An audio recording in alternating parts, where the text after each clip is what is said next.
Hello class, my name is May Obana and I am here to talk to you about how to deal with an upset child. Children are not things to be molded, but are people to be unfolded, as said by Jess Layer. How many of you have seen an upset child? Children are amazing beings, but can be very complex with their emotions. I have been working at a daycare for 2 years and I can see how bad emotions can escalate rather quickly. I will show you the 3 steps involved in calming an upset child. 1. Isolation. 2. Sympathizing. And 3. Talking about the issue. The first step in calming an upset child is to isolate the child from any other children around, because usually they will then influence the other children to repeat the same reaction and just draw attention. Pull the child slightly away. Let's act like this is the child. Pull the child slightly away from the children, but make sure to still be able to see other people around. Just in case the child was to get aggressive or violent, other people can come and help you out. Try to have the child face away from the children. Let's say, for an example, the child is facing that way. Let's say the children are over there. Let's have the child's back to the children, because they will just keep making eye contact with the other children and it will just draw attention and draw problems for no reason. Be close to a wall. Usually when you're being close to a wall, you kind of have them cornered in a way, and not in a violent way, but you have them cornered in a way where they have to deal with that emotion and they have to have all their attention on you because there is nothing else to look at.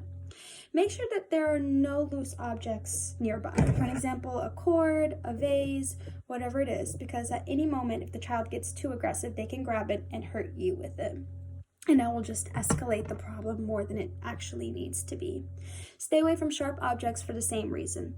You can get hurt. Children usually sometimes don't have a sense of calming down. Not all children are the same. And also make sure to keep eye contact with the child, because when you're keeping eye contact with the child, you're showing them that you have their full attention, that whatever they're saying, it's going in the ear and it's staying in the brain, that you are with them right now. Now that we have talked about isolating a child in an attempt to calming an upset child, now we will move on to sympathizing with the child. The second step in calming an upset child is to sympathize with the child. Ask the child what is wrong. That's the first step. Don't immediately jump into action of being angered, because it's best to just let them get it out. When speaking to them, have a more relaxed and higher-pitched voice with them, as stated by Child Mind Institution, well known for their great information about how to deal with children. But you have to make sure to stay calm. And usually they sympathize more with having a relaxed tone, like not one of aggression, not one of, putting blame on the child. Ask if you can hold their hand. Usually when you hold their hand, they feel a little bit sense of calming down. You're just kind of like making contact with them, and it's kind of relaxing them and it's relaxing you as well. But make sure to ask the children, because not every child is the same. There are children with autism, with Asperger's, and they would very much prefer if you did not touch them. And try to say some things that would seem like you understand how they feel, as stated in Child Development, a very well-known website to help parents and teachers deal with their kids in a safe and orderly manner.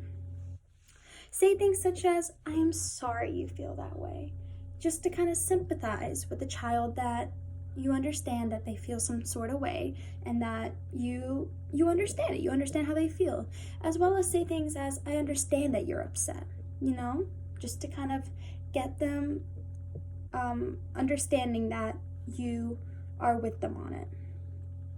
Now that you have sympathized with your child, now it's time to address the problem with the child. Now, a lot of children are different, so you might need to give them a cup or some drink just to kind of get them cooled down, but every child is different. But you need to understand that tantrums are not tolerated, so you should address that with the child. Say things such as, "You understand that you could have handled that differently, correct?" As well as other things as, "How could you have handled that differently?" Let them give you suggestions on how they could have taken that problem and fixed it in a better way, as coming to address it to you before it escalated or walking away from the situation. As stated by Empowering Parents, it's important to watch your reaction, both physical and mental. Make sure to have a stern but a very relaxed facial expression, just to show them that you mean business and what you are saying is what's going to happen. Eventually, you're going to have to give them a small consequence to show them that their behavior is not tolerated. Small consequence, it really depends on what they've done. If it's something as like bickering with another child or just throwing a tantrum, just give them a timeout and make sure to time it, show them that you're timing it, being like, hey, I'm going to give you a timeout for, let's say, 5 minutes, and here is the watch. You're going to get a timeout for 5 minutes. Actually, try to put them in the habit, as stated by a famous children website, Very Well Family. Encourage children to put themselves in timeout when they're upset. And usually once you've calmed down the child, they usually follow through with the consequence without any further problems. And lastly, try to give them a hug.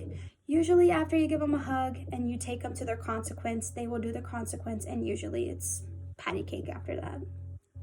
To summarize, I have shown you the 3 major steps in learning how to calm an upset child. 1. Isolation. 2. Sympathizing. And 3. Talking about the issue. Keep taking care of children, and remember this: children make your life important, by Emma Bombeck. Thank you so much.